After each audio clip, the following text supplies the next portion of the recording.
Greetings, pinball fans. Welcome to another episode of Alpha Bravo Pinball. Today, a quick tech video. As you can see, we have ourselves here a Batman 66, my newest machine. It has a ball trap, and we're going to try to fix that today. The ball is currently trapped as we speak and is just visible in the video. I don't know if you can spot it, but it's the entrance to the ball lock. I've heard this problem with other people, so it's a common thing. Hence doing a video. Hope this can help you fix it yourself. So the ball enters the lock lane. You'll see the lock 1, 2, 3 on the right, goes to the back, and by the turntable right here is where the ball is resting. And the ball is trapped between the turntable here and the entrance on the playfield just to the right of it. Those are two different surfaces. The turntable, which can rotate, this guy here, is a separate piece of wood from the rest of the playfield. So if they're not perfectly level, them being at a different height can cause a place for the ball to get stuck. So I'll just point to the ball to show you what I'm talking about. The ball is right here, right on the lip of the turntable. So we're going to try to fix that today. All right, so here we are underneath the playfield, looking at the rotisserie assembly. What a mechanism. Wow, this thing is huge. But anyway, it looks to me like there are 3 nuts holding the playfield rotisserie assembly in place. The whole thing is resting on 3 metal brackets, and there is a possibility of adjusting the height of the rotisserie by loosening these nuts and moving the rotisserie. So the 3 brackets are here. This is the first one right there, second one right there, and then the one in question for me is down at the bottom. You can't see it, but it looks exactly like those two, but on the bottom side. So it looks like all it's going to take to level the rotisserie is to loosen those nuts. I'm going to start with just the back, see if that's enough. And then just to move it up a little bit, try to get it level and tighten it back up, and that should be it. While we're down here, though, look at this. Look at what we found. I know how well you can see that on this camera, but there's all this black plastic wiring stuff. That looks like this guy right here. It's a conduit to protect the cables. This mechanism here, of course, turns with the game, and there's a lot of motors and electronics and all sorts of stuff, lights in there. So all that wiring goes through this conduit here, and it sure looks like this conduit is being frayed away. So I'm gonna, all these loose strands obviously are not doing their job anymore, so I'm gonna go ahead and cut those off. It looks to me like there's a metal guide back there that conduit gets wrapped around as the rotisserie turns, and it's got a pretty sharp metal edge on it. I'm not quite sure what the best fix is there to do. Maybe wrap some electrical tape around it or something to take the metal edge off and just prevent it from fraying any further.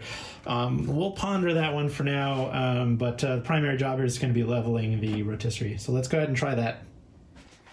Alrighty, so I went ahead and loosened this bolt, the same one on the other side here, and on the bottom, all 3, and it's very, very easy to adjust the height of the turntable and get it. I got it easily to a point where the ball no longer gets stuck where it was stuck before. So we solved the ball trap. There's a big thumbs up there on that one, but I discovered that my wiring problem here with the harness going into the turntable was worse than I thought. This game was just minutes or games away from critical error with this whole thing was getting completely jammed up. So as you can see, these are the factory zip ties that hold it in place, and the idea was this is the last point this wiring harness is held on until it gets above. And so this wire coils around as the turntable spins. The idea is that there's some slack on this right here,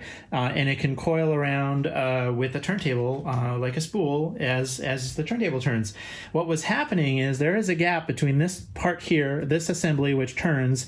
This is the bracket. All of the other stuff down here does not turn. And so if you look down the slot right here, what you'll see is the shaft and nothing else. There's like this all clear area separating the parts that don't rotate, in other words, this bracket, from the assembly, the turntable, the parts that do rotate it. There's basically an all clear area down here where there's not supposed to be anything in there.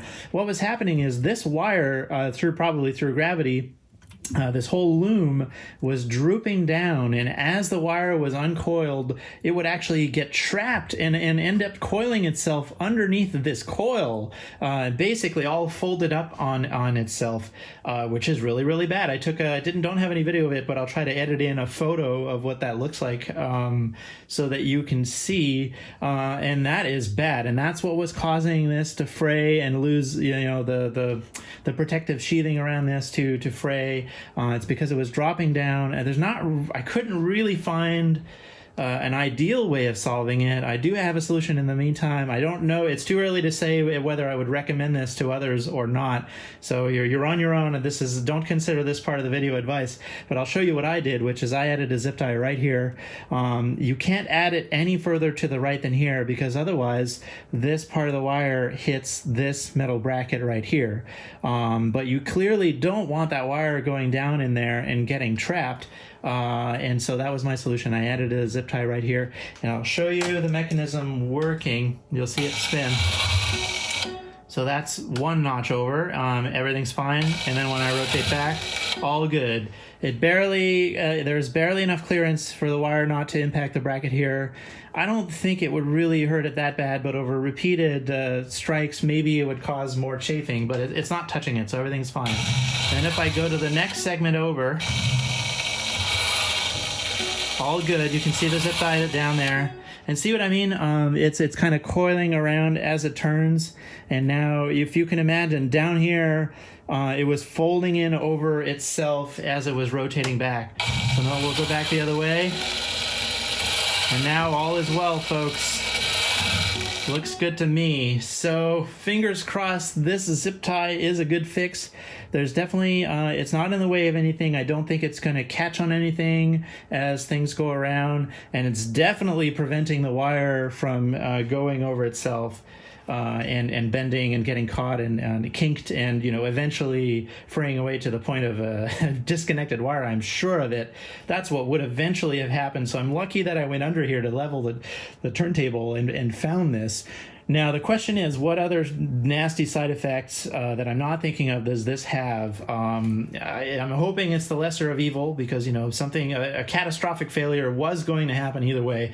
So although I'm not 100% confident this is the best fix, in the meantime, I think it's probably less bad doing this than if I had just left the game the way it was. So my approach is going to be to just keep an eye on this. I think I'll play the game every few days or whatnot. I will lift the playfield up, keep an eye on this to make sure it's still okay and the problem's not getting worse. So fingers crossed, problem is solved.